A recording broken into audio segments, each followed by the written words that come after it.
2025 թվականի հունվարի 1-ից ուժի մեջ է մտել Հայաստանի Հանրապետության հարկային օրենսգրքում փոփոխություններ եւ լրացումներ կատարելու մասին օրենքը։ Ըստ այդմ փաստաբանները հարկադրված են լինելու գործել հարկման ընդհանուր համակարգում։ Մատուցվող փաստաբանական ծառայությունների համար լրացուցիչ կիրառվելու է 20% ավելացված արժեքի հարկ։ Դրանից զատ վճարվելու է նաեւ շահութահարկ 18%։ Դա բացարձակապես ֆինանսական ուղղվածություն է ունեցել առանց հաշվի առնելու, թե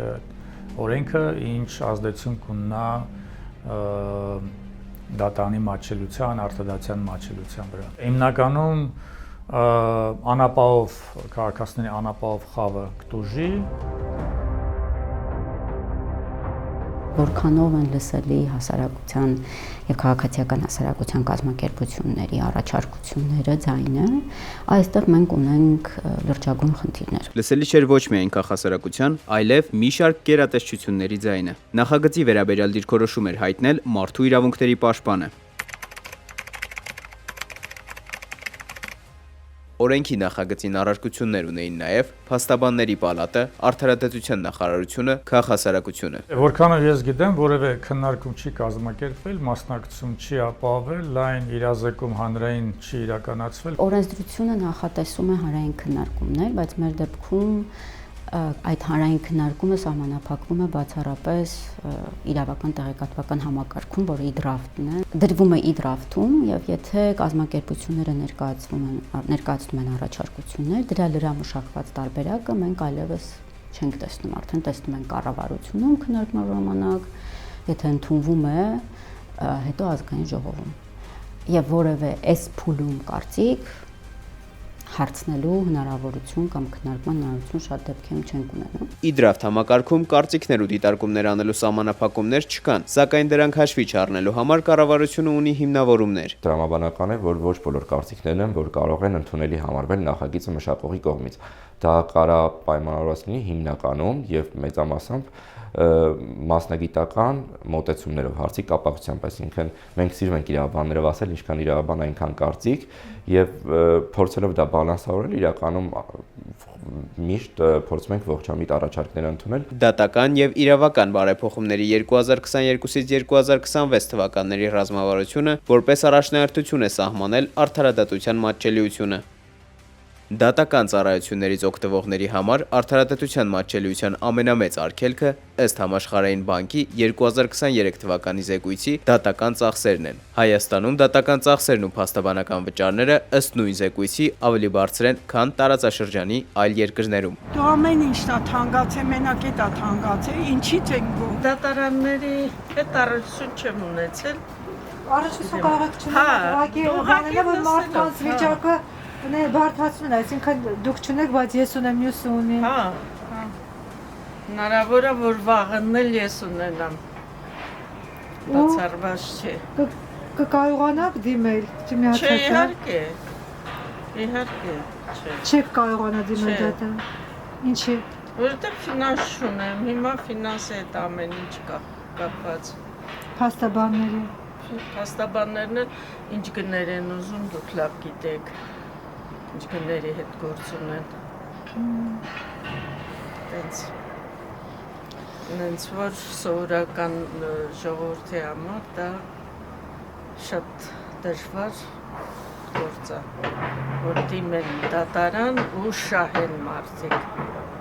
Սովորական այսքան տարիք ունեմ ես ու չեմ տեսել, չեմ լսել,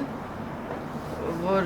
մի հատ սովորական մարդի մի դատարան ու այդ դատը շահի։ Դες բան չեմ լսել։ Ինչ հետևանքներ կունենան հարկային օրենսգրքի փոփոխությունները փաստաբանների ու նրանց ծառայություններից օգտվող քաղաքացիների համար։ Սա բերելու է սոցիալական լրջագույն անարդարության։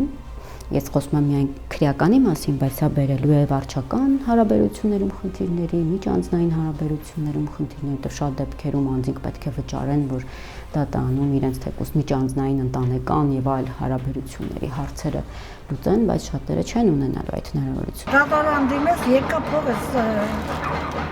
տալիս, ոչ մեկն հնարավորություն սովորական մարդիկ։ Պետությունը ունի պատասխան։ Սոցիալապես անապահով խավերի իրավունքների անվճար պաշտպանությունն իրականացնում է հանրային պաշտպանի գրասենյակը։ Այն հանգամանք, որ հարկային բեռն է ավելացում փաստաբանի, ուղղակիորեն չի կարող հանգեցնել հանրային պաշտպանի գրասենյակի ծանրաբեռնվածության ավելացման, որովհետև գրասենյակը օրենսդրորեն պարտավորված է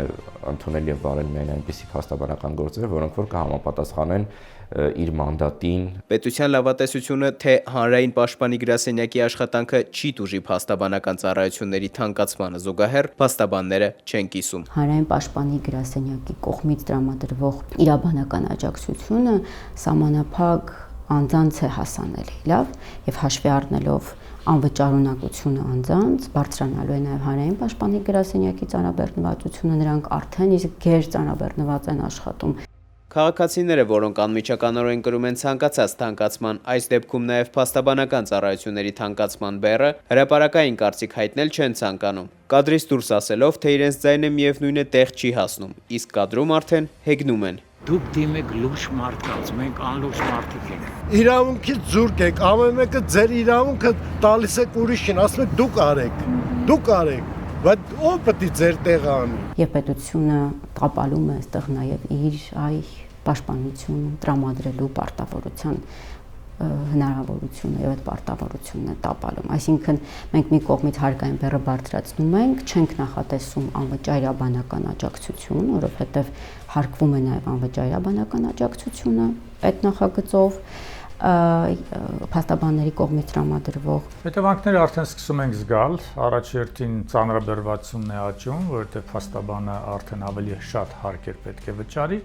բնականաբար ուղղահայաց կերպով, համատական կերպով փաստաբանը չի կարող իր ծառայությունների գինը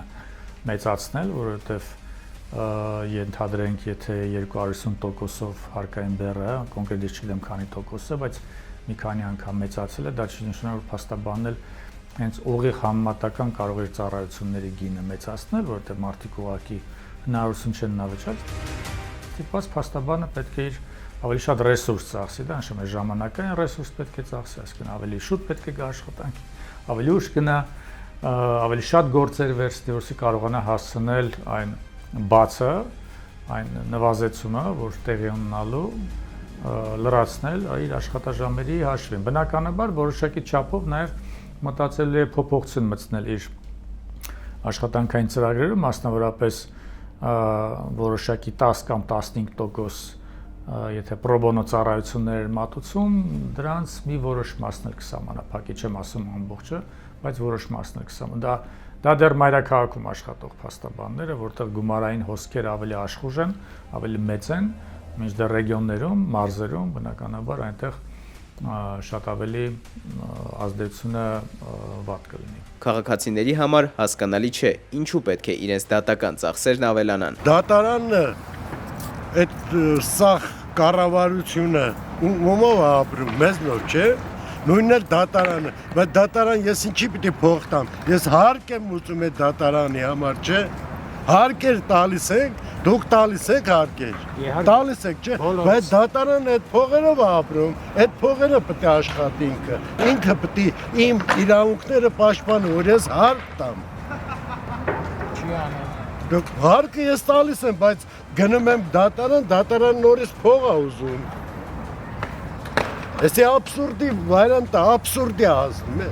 աբսուրդ։ Հարկային օրենսգրքի փաստաբանությանը վերաբերող խնդրահարույց դրույթների սահմանադրականության վիճարկման վերաբերյալ դիմումը, որ ներկայացրել էին ազգային ժողովի ընդդիմադիր 31 падգամավոր, փետրվարի 21-ին սահմանադրական դատարանի կողմից ընդունվել է քննության։ Մենք չգիտենք սահմանադրական դատարանի որոշումը ինչպեսին կլինի։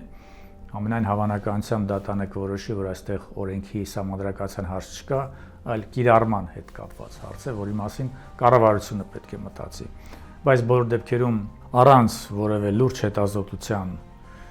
չէ որ խոսքը չի վերաբերում 5 կամ 10 կամ 15% հարկերը բարձրացնելու, խոսքը վերաբերում մի քանի 100%-ով, այսինքն մոտավորապես 2-2.5 արդեն կախված թե ինչ ծախսեր ցույց տան, անգամ հարկերը բարձրացնելուն, առանց հետազոտելու թե քաղաքացիների մի ստվար զանգված արդյոք կզրկվի դատարան դիմելու հնարավորությունից թե ոչ, անթույլատրելի էր նման օրենք ընդունելը։ Դատական եւ իրավական բարեփոխումների 2022-ից 2026 թվականների ռազմավարությունը արձանագրում է փաստաբանական համակարգի բարելավման անհրաժեշտությունը եւ այդ ուղղությամբ ձեռնարկելիք քայլերը, ընդգծելով այս ոլորտի կարեւորությունը մարդու իրավունքների պատշաճ ապահովման եւ պաշտպանության տեսանկյունից։ Սա թղթի վրա։ Իսկ Հայաստանի Հանրապետության քաղաքացիները, որոնց իրավունքների պաշտպանությանն են ուղղված զանազան ռազմավարություններ ու օրենքներ, շարունակում են իրենց պաշտպանված չզգալ։ Արդարություն չկա արդարությունը նրանց համար է, որ լիքը փող ունի ու գրկում է։ Դրանց համար է, մեր համար չի, հասարակ ժողովրդի համար չի։ Ինչ արդարություն։